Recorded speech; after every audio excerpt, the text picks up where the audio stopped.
السلام عليكم ورحمة الله وبركاته. إن الحمد لله نحمده ونستعينه ونستغفره ونؤمن به ونتوكل عليه ونعوذ بالله من شرور أنفسنا ومن سيئات أعمالنا. من يهده الله فلا مضل له ومن يضلل فلا هادي له، وأشهد أن لا إله إلا الله وأشهد أن محمدا عبده ورسوله. أما بعد، فإن أصدق الحديث كتاب الله، وخير الهدي هدي محمد صلى الله عليه وسلم، وشر الأمور محدثاتها، وكل محدثة بدعة، وكل بدعة ضلالة، وكل ضلالة في النار. أعوذ بالله السميع العليم من الشيطان الرجيم، من همزه ونفخه ونفثه. بسم الله الرحمن الرحيم. يا أيها الناس اتقوا ربكم الذي خلقكم من نفس واحدة وخلق منها زوجها وبث منهما رجالا كثيرا ونساء، واتقوا الله الذي تساءلون به والأرحام، إن الله كان عليكم رقيبا. يا أيها الذين آمنوا اتقوا الله حق تقاته ولا تموتن إلا وأنتم مسلمون. يا أيها الذين آمنوا اتقوا الله وقولوا قولا سديدا يصلح لكم أعمالكم ويغفر لكم ذنوبكم، ومن يطع الله ورسوله فقد فاز فوزا عظيما. قال تعالى في القرآن المجيد: أعوذ بالله السميع العليم من الشيطان الرجيم. والعصر إن الإنسان لفي خسر إلا الذين آمنوا وعملوا الصالحات وتواصوا بالحق وتواصوا بالصبر. وقال تعالى في موضع آخر: وأن ليس للإنسان إلا ما سعى. حضرات، حاضرین مجلس، صدر جلسہ، اسٹیج پر موجود علماء کرام اور پردہ نشین مائیں اور بہنیں، چونکہ میری زبان اردو ہے، میں کوشش کروں گا اپنی بات آپ تک پہنچا سکوں. ابھی تک آپ اپنی زبان میں سن رہے تھے اور بڑی قیمتی باتیں چل رہی تھیں. اسی ضمن کی ایک اہم چیز جس کی طرف ہر ایک کی توجہ ہونی چاہیے لیکن ہوتی نہیں ہے، اہم بات ہے اور اس کی اہمیت زندگی میں اثر کرتی ہے. ایک انسان اگر اپنی اہمیت کو جانتا ہے تو وہ بڑے سے بڑا کام کر سکتا ہے، اور جو اپنی اہمیت نہیں جانتا وہ کچھ نہیں کر سکتا ہے. انسان جو اپنی اہمیت کو جانتا ہے، جو یہ سمجھتا ہے کہ دنیا کی ساری چیزیں ہمارے لیے صرف استعمال کی چیزیں ہیں، ہمارے فائدے اور مصلحت کی چیزیں ہیں، وہ ان چیزوں کے لیے اپنی قیمتی زندگی کو تباہ نہیں کرتا. اللہ سبحانہ و تعالی نے انسانوں کو جب پیدا کیا، سمجھ رہے ہیں نا آپ لوگ؟ سمجھ رہے ہیں آپ لوگ؟ বুঝতে পারছেন? বুঝতে পারছেন? اگر بوجھتے ہیں تو جواب دیجئے. ایک کلاسیکی تقریر ہوتی ہے، کلاسیکی تقریر، وقتا آ کے اپنی تقریر کر کے چلا جاتا ہے. اب بوجھیں یا نہ بوجھیں اس سے اس کو مطلب نہیں ہے. ایسا نہیں ہے. آپ بوجھنے کی کوشش کیجئے اور میں بجھانے کی کوشش کروں گا. بجھانا وہ بجھانا دوسرا والا نہیں. انسان کو کس نے پیدا کیا؟ زور سے آواز دیجئے. انسان کو کس نے پیدا کیا؟ زور سے زور سے. آپ سننے کے لیے آئے ہیں نا؟ سن سن کے سنی مت بنیے، ٹھیک ہے؟ اللہ نے انسان کو پیدا کیا، یہ ٹھیک ہے؟ صحیح ہے؟ اللہ نے انسان کو پیدا کیا. کیوں پیدا کیا؟ انسان کا سرشٹی کرتا کون ہے؟ اللہ. کیوں پیدا کیا؟ کیوں پیدا کیا؟ اس اہمیت کو اگر انسان جان لے تو اس کی زندگی کی قیمت بن جائے گی، اور اگر وہ اس چیز کو نہیں سمجھ پایا تو وہ صرف ایک عدد بڑھانے والا ہے. عدد کیسے؟ چیونٹی 10,000 یہاں ہیں، کسی جگہ 10,000 چیونٹی ہے، ایک چیونٹی اور پیدا ہو گئی، 10,001 ہو گئے. لیکن کیا اس ایک سے کچھ الگ ہوا؟ نہیں ہوا. چیونٹی کچھ کر سکتی ہے؟ پیپڑا بولتے ہیں، پیپڑا پیپرا پیپڑا کیا بولتے ہیں چیونٹی کو؟ چیونٹی اگر ایک پیدا ہو جائے تو صرف گنتی میں عدد بڑھ جاتی ہے. کوئی فائدہ ہوتا ہے دنیا کو؟ فائدہ نہیں ہوتا ہے، وہ ایک صرف گنتی بڑھتی ہے. ایک انسان جو اپنے کو نہیں جانتا میں کیا ہوں اور مجھے کیوں پیدا کیا گیا، وہ صرف اس چیونٹی کی طرح سے گنتی بڑھانے والا ہے. آدم علیہ السلام اور حوا علیہ السلام، ان دونوں سے اللہ تعالیٰ نے نسل انسانی کو، انسان کی ذات کو بڑھایا. انسان کی ذات کو اللہ تعالیٰ نے آدم اور حوا سے بڑھایا. ان کی اعلی اولاد پیدا ہوئی اور قیامت تک پیدا ہوتی رہے گی. ان میں سے صحیح انسان وہ ہے جو اپنے کو بھی فائدہ پہنچاتا ہے اور دوسروں کو بھی فائدہ پہنچاتا ہے. جو نہ اپنے کو فائدہ پہنچایا نہ دوسروں کو فائدہ پہنچایا، وہ صرف ایک عدد بڑھانے والا ہے، ایک گنتی میں بڑھانے والا ہے. 10,011 انسان تھے، وہ پیدا ہوا 10,012 ہو گئے. لیکن دنیا میں کچھ بدلا؟ کچھ بھی نہیں، کیونکہ اس نے کچھ کیا ہی نہیں. اب بجھ رہے ہیں نا؟ آدم کو اللہ نے کس سے بنایا؟ مٹی سے. مٹی سے بنایا. حوا کو کس سے بنایا؟ مٹی، آگ، پانی. کیا چیز سے بنایا؟ کیا چیز سے؟ مٹی، ہڈی سے. آدم علیہ السلام کی بائیں پسلی سے اللہ نے حوا کو بنایا، اور ان دونوں سے جو اولاد کی شروعات ہوئی، اللہ تعالیٰ نے کہا وَجَعَلَ لَقَدْ خَلَقْنَا الْإِنسَانَ مِنْ سُلَالَةٍ مِنْ طِينٍ. آدم مٹی سے پیدا ہوئے اور حوا اس مٹی کے ڈی این اے سے. آدم کیا تھے؟ مٹی. اور ان کی جو پسلی تھی بائیں پسلی، پسلی کو کیا بولتے ہیں؟ جو بھی بولتے ہیں بنگلہ میں، بائیں پسلی سے. تو پسلی سے جب آدم کی پسلی سے بنے تو آدم مٹی سے تھے. ڈی این اے کیا ہے؟ مٹی. اب آدم اور حوا دونوں کا ڈی این اے کیا ہے؟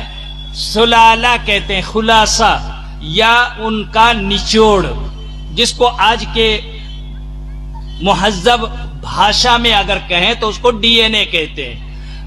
مٹی کا ڈی این اے ان دونوں کے اندر تھا، آدم اور حوا کے، اور ان سے اللہ تبارک و تعالیٰ نے جو جاری کی نسل ان کی اولاد پیدا ہوگی تو وہ ڈی این اے مٹی کی ہوگی. ایک اور آیت میں اللہ تعالیٰ نے فرمایا کہ ہم نے ان کی نسل کو جاری کر دیا من ماء مہین، ایک پانی، ایک غلیظ قسم کے پانی سے، حقیر پانی سے ہم نے ان کی اصلیت شروع کی.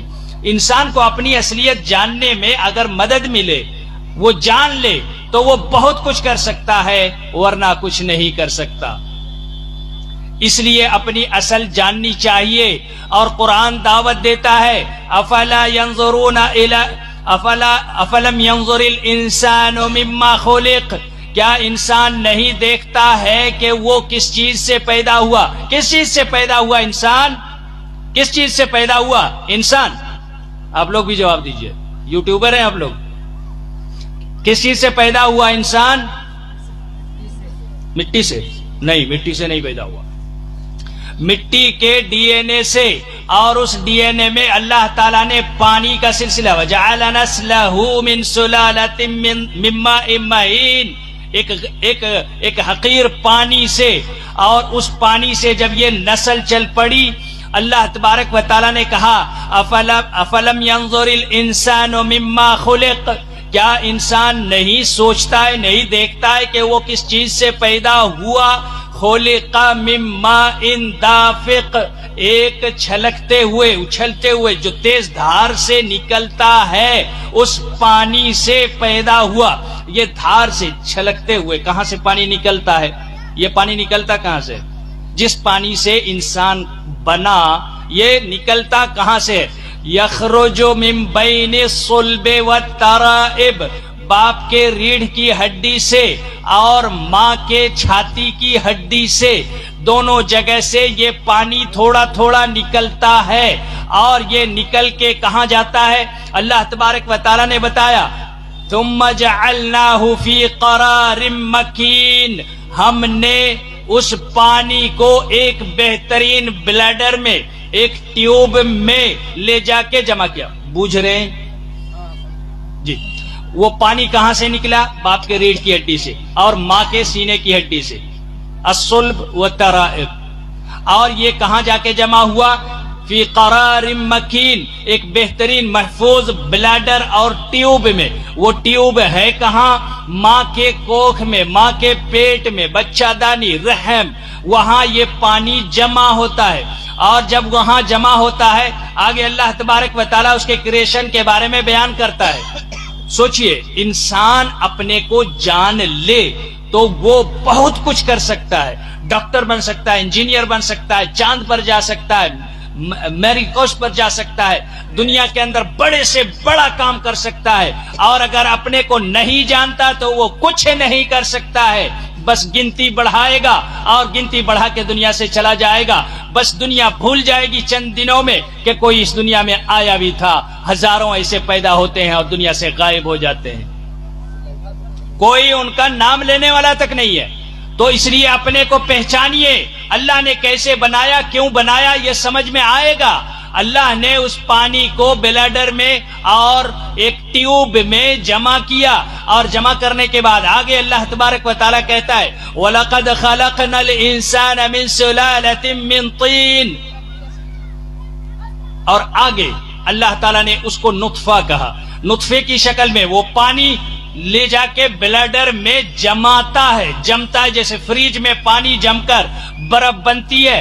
اسی طرح اس پانی کو، دونوں پانی کو ایک جگہ ملانے کے بعد یہ پانی کا قطرہ وہاں جمتا ہے.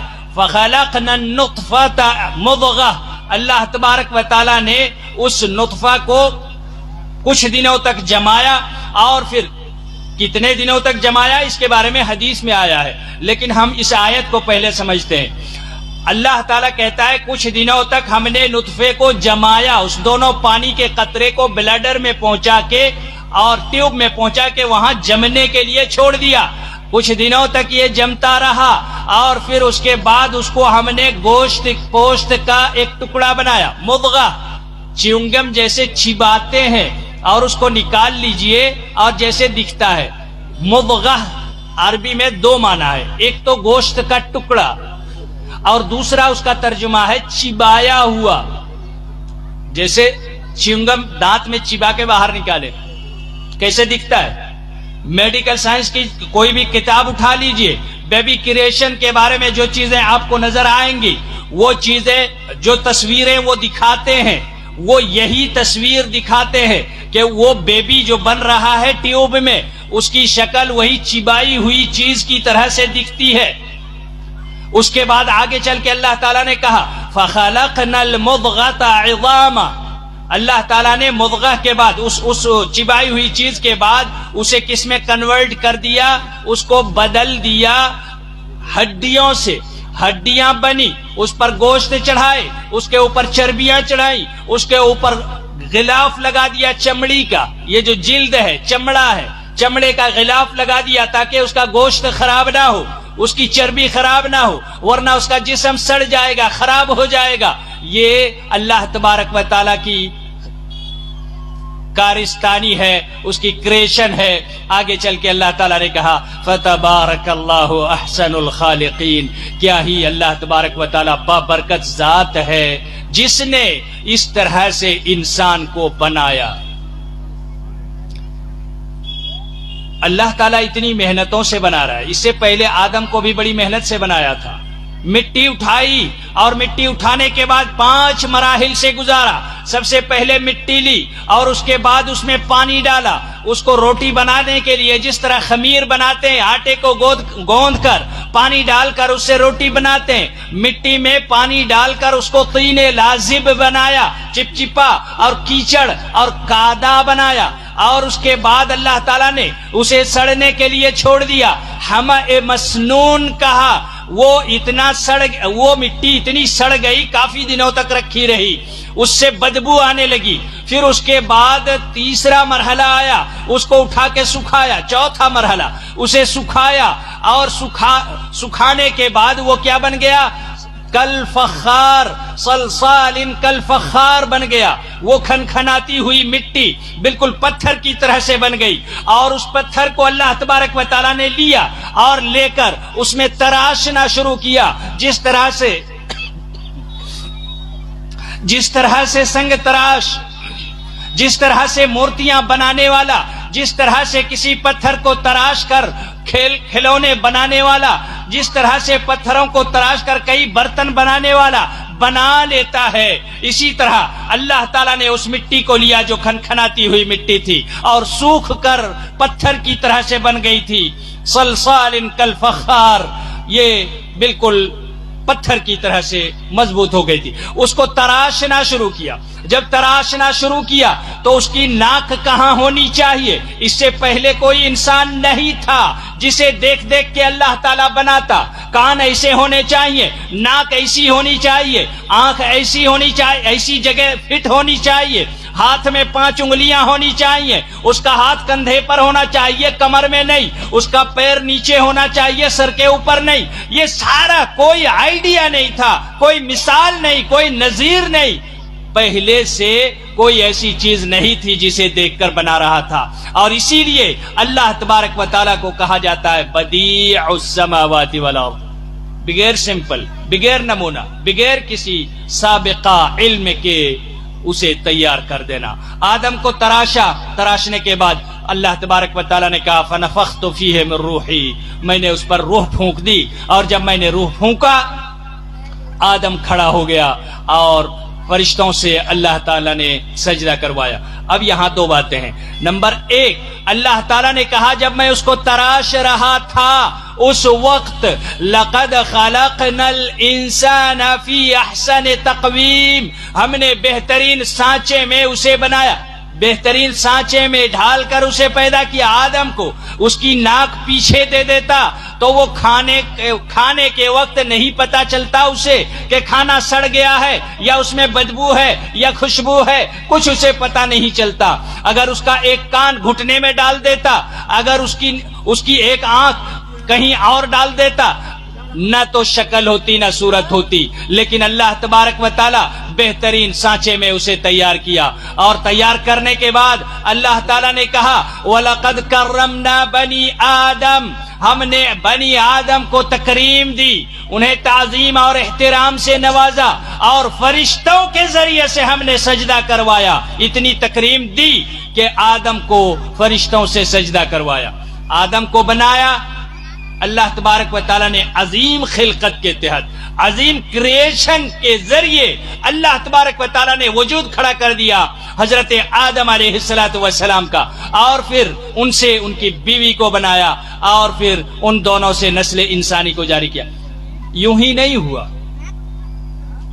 آپ نے دیکھا ہوگا گھر میں جب گڈ نیوز ہوتا ہے تو جو ماں بننے والی ہے وہ یا تو دادی نانی وہ سویٹر بنتے ہیں. ابھی بچہ پیدا نہیں ہوا, اس کے لیے سویٹر بنتے ہیں, ٹوپی بنتے ہیں, اس کے لیے کپڑے خریدتے ہیں, کھلونے خریدتے ہیں. بچہ ابھی پیدا نہیں ہوا, بچہ ہے کہ بچی ہے اللہ عالم, لیکن اس کے لیے کھلونے خریدے جاتے ہیں, کپڑے خریدے جاتے ہیں, اس کے لیے کئی چیزیں خریدی جاتی ہیں. خریدتے ہیں نا, خریدتے ہیں کہ نہیں, بوجھتے ہیں کہ نہیں آپ لوگ؟ جی ایسے بولیں گے تو مجھے لگے گا بوجھ رہے ہیں. دادی نانی اماں جس طرح سویٹر بنتی ہے, کھلونے خریدتے ہیں, اسی طرح کپڑے خریدے جاتے ہیں, کھلونے خریدے جاتے ہیں. بچہ ابھی پیدا نہیں ہوا, انسان پیدا نہیں ہوا تھا, انسان ابھی پیدا ہونے والا تھا. آدم ابھی مٹی ہی میں تھے, اللہ نے مٹی اٹھائی نہیں تھی, آدم کا مجسمہ بنا نہیں تھا. اسی وقت سے اللہ تبارک و تعالی انسانوں کے لیے کھلونے خرید رہا تھا, اس کے سونے کے لیے گدے بنا رہا تھا, سویٹر بن رہا تھا, اور رنگ برنگی چیزیں وہ دیکھ کے خوش ہوگا. اوپر ٹانگ کے جھولے میں جھولا خریدتے ہیں, گدا خریدتے ہیں, مچھردانی خریدتے ہیں, اوپر ایک جو بجتا ہے وہ ٹانگ دیتے ہیں, اس سے دیکھ دیکھ کے بچہ خوش ہوتا ہے. جب پیدا ہوگا تو وہ خوش ہوگا دیکھ دیکھ کے. ایسا اللہ تبارک و تعالیٰ نے بھی کیا. کب ایسا کیا؟ کب ایسا کیا؟ آدم علیہ السلام کو جب بنایا نہیں تھا, اس سے پہلے ہی یہ سب کر رہا تھا. 6 دنوں میں اللہ تعالیٰ نے زمین اور آسمان بنائے, 7 آسمان بنائے, 7 زمینیں بنائی, زمین اور آسمان کے اندر اسپیس بنائے, اسپیس میں ہزاروں کی تعداد میں نجوم و کواکب بنائے, شمس و قمر بنائے, زمین کے اندر شجر و حجر بنائے, بحر و بر بنائے, خشک و تر بنائے, ہزاروں قسم کے پرندے بنائے, بہت سارے جانور بنائے. جنگلات میں آپ دیکھیں ہزاروں قسم کی مخلوقات ہیں, پانی اور سمندروں میں دیکھیں ہزاروں قسم کی مخلوقات ہیں. ان تمام مخلوقات کو اللہ تبارک و تعالیٰ نے انسان کے فائدے کے لیے یا انسان کی خدمت کے لیے یا انسان کے کھانے کے لیے اللہ تبارک و تعالیٰ نے بنایا. انسان کے لیے بنایا. ابھی انسان بنا نہیں ہے, لیکن اس کے لیے انتظامات اللہ پہلے سے کر رہا ہے. انسان بنے گا تو رہے گا کہاں؟ زمین پر. زمین پہلے بنائی. جب انسان اوپر دیکھے گا تو اوپر اسے کیا نظر آنا چاہیے؟ سورج ٹمٹماتے ہوئے خوبصورت دکھیں گے تو انسان کو اچھا لگے گا. اللہ تعالیٰ نے سورج چاند ستارے بنائے, آسمان بنائے. انسان کو آکسیجن چاہیے, اس کے لیے پیڑ پودے اور بہت سارے درخت اور جنگلات پیدا فرما دیے. پانی کی ضرورت ہے, اللہ تبارک و تعالیٰ نے نہریں بہا دی, سمندر بنائے. یہ ساری چیزیں بنا رہا تھا آدم کے بننے سے پہلے. تو آپ کیا سوچتے ہیں اتنی محنت سے جو انسان بنے بیکار ہے, کسی کام کا نہیں ہے, بس ایسے پاگلوں کی طرح سے بن گیا, اس کا کوئی کام نہیں ہے, بس یاد کیا جائے گا فلاں کے کتنے بیٹے ہیں, 5 بیٹے ہیں, 7 بیٹے ہیں, 9 بیٹے ہیں, 11 بیٹے ہیں. اچھا اس کے 11 بیٹے تھے, آئے دنیا میں, گنتی بڑھی, 11 لوگ بڑھ گئے, لیکن کام کچھ نہیں ہوا, بس ایسے آئے دنیا سے اور چلے گئے. کیا اسی لیے پیدا کیا اللہ نے؟ اتنی محنتوں سے, اتنی تعظیم سے, اتنے مراحل کو طے کر کے انسانوں کو یوں ہی پیدا کر دیا. افحسبتم انما خلقناکم عبثا وانکم الینا لا ترجعون. اہل کتاب, اہل قرآن والو, قرآن کا پیغام ہے, قرآن کو پڑھو, پتہ چلے گا اللہ تبارک و تعالیٰ کیا کہتا ہے. کہتا ہے افحسبتم, کیا تم نے یہ سوچ رکھا ہے انما خلقناکم عبثا کہ میں نے تمہیں یوں ہی پیدا کر دیا ہے پاگلوں کی طرح سے، اور تمہارا کوئی کام نہیں، کوئی ٹارگٹ نہیں، کوئی منزل نہیں، کوئی ہدف نہیں، کچھ نہیں، بس ایسے پیدا ہو گئے، دنیا میں کھائے پیے بڑے ہوئے، شادی بیاہ کیے، 2-4 بچے پیدا کیے، بوڑھے ہو گئے، اس کے بعد دنیا سے چلے گئے، اسی لیے پیدا ہوئے ہو؟ نہیں، اس کے لیے پیدا نہیں ہوئے۔ یہی کرنا تھا تو جانور یہ کام کرتے ہیں، جانوروں کو اللہ پیدا کرتا، جانوروں کو تعظیم دیتا، تکریم کرتا، احسن خلق میں پیدا کرتا، لیکن انسانوں کو یہ شرف ملا۔ اس کا مطلب انسانوں کو یوں ہی پیدا نہیں کیا، بیکار نہیں بنایا، بلکہ اس کا ایک ٹارگٹ ہے، ہدف ہے، اور وہ ہدف کیا ہے؟ زمین کو قائم کرنا، زمین کو آباد کرنا، زمین کے اندر آبادی کو توازن کے ساتھ برقرار رکھنا۔ جب زمین کو آباد کرنے کی بات آتی ہے، 3 چیزیں اللہ تبارک و تعالیٰ نے قرآن میں بیان کی ہیں۔ 3 چیزیں ہیں۔ نمبر 1، انی جاعل فی الارض خلیفہ، ہم زمین میں اپنا خلیفہ بنانے والے ہیں۔ فرشتوں سے کہا تھا آدم کو بنانے سے پہلے، ہم زمین پر اپنا نائب، اپنا خلیفہ بنانے والے ہیں۔ آسمان سے ہم ہر روز جائیں گے اور لوگوں میں اپنا قانون نافذ کریں گے، کون نماز پڑھتا ہے، کون نہیں پڑھتا، کون شراب پیتا ہے، کون جرم کرتا ہے، یہ ساری باتیں اللہ تبارک و تعالی ہر روز آسمان سے آ کے دیکھے۔ یہ اللہ کے شایان شان نہیں تھا، اس کام کو کروانے کے لیے انسان کی ضرورت تھی، اور اسی لیے اللہ تعالی نے انسان کو بنایا۔ انی جاعل فی الارض خلیفہ، پہلا کام اللہ تبارک و تعالیٰ کے احکام، اس کے اوامر کو نافذ کرنا، اس کے قانون کو امپلیمنٹ کرنا۔ وہ جو لا بنائے گا آسمان سے کہ زمین کا قانون کیسا چلے گا، اس کو امپلیمنٹ کرنے کے لیے انسان کو پیدا کیا، نمبر 1۔ اور نمبر 2، دوسرا کام اللہ تبارک و تعالیٰ نے فرمایا، کنتم خیر امت اخرجت للناس تأمرون بالمعروف وتنہون عن المنکر، تمہیں اس لیے پیدا کیا گیا ہے، بہترین امت ہو، تمہیں اس لیے پیدا کیا گیا ہے تاکہ لوگوں کو بھلائی کا حکم دو اور برائیوں سے روکو۔ یہ دوسرا کام ہے۔ انسان دوسرا کام کیا کرے؟ لوگوں کو بھلائی کا حکم دے اور برائیوں سے روکے۔ اگر بھلائیوں کا حکم دیتا ہے تو زمین کے اندر توازن برقرار رہے گی، فتنہ فساد نہیں ہوگا، اور اگر وہ ایسا نہیں کرتا ہے تو اور لوگوں کے ساتھ یہ بھی ہلاک ہوگا۔ تیسرا کام اللہ تبارک و تعالیٰ نے جو کہا، اپنا تقوی و طہارت ہے، اور یہی 3 کام نبیوں اور رسولوں کو بھی اللہ تعالیٰ نے دے کے بھیجا۔ هو الذی بعث فی الامیین رسولا منہم یتلو علیہم آیاتہ ویزکیہم یعلمہم۔ ایک اور جگہ یہی حضرت ابراہیم علیہ السلام کی دعا ہے، ربنا وبعث فیہم رسولا، اے اللہ ان میں ایک ایسے رسول کو بھیج جن کا 3 کام ہونا چاہیے، اور وہ 3 کام کیا ہے؟ یعلمہم الکتاب والحکمہ ویزکیہم، یہ 3 کام ہے۔ قرآن کی تعلیم دے، قرآن کی تعلیم دینے کا مطلب ناظرہ پڑھانا یا دیکھ کے یا حفظ کرانا صرف یہ نہیں، بلکہ قرآن کے مقاصد کو سمجھانا، مفہوم اور تفسیر کو بتانا، لوگوں کو اللہ کا پیغام جو قرآن میں ہے یہ تعلیم لوگوں میں عام کرنا، قرآن کی تعلیم کو عام کرنا، یہ اس کا پہلا کام ہوگا۔ دوسرا کام والحکمہ، اور اپنی حکمت سے لوگوں کو آگاہ کرنا، یعنی حدیث عمل کر کے اللہ نے کہا اقیموا الصلاۃ، نماز قائم کرو، تو رسول نے کہا صلو کما رأیتمونی اصلی، نماز ایسی پڑھو جیسی مجھے پڑھتے ہوئے دیکھتے ہو۔ اللہ نے حکم دیا نماز کا، نماز پڑھ کے دکھایا محمد رسول اللہ صلی اللہ علیہ وسلم نے۔ اللہ نے حکم دیا حج کا، رسول نے حج کر کے دکھایا۔ اللہ نے حکم دیا زکوٰۃ کا، زکوٰۃ دے کے اللہ کے رسول صلی اللہ علیہ وسلم نے دکھایا۔ حکم اللہ کا اور طریقہ محمد رسول اللہ صلی اللہ علیہ وسلم کا، یہ 2 کام ہو گئے۔ اور تیسرا کام ہے وَيُزَكِّيهِمْ، اور یہ اہم کام ہے۔ اہم کام کیا ہے؟ اپنے دلوں کا تقوی اور طہارت،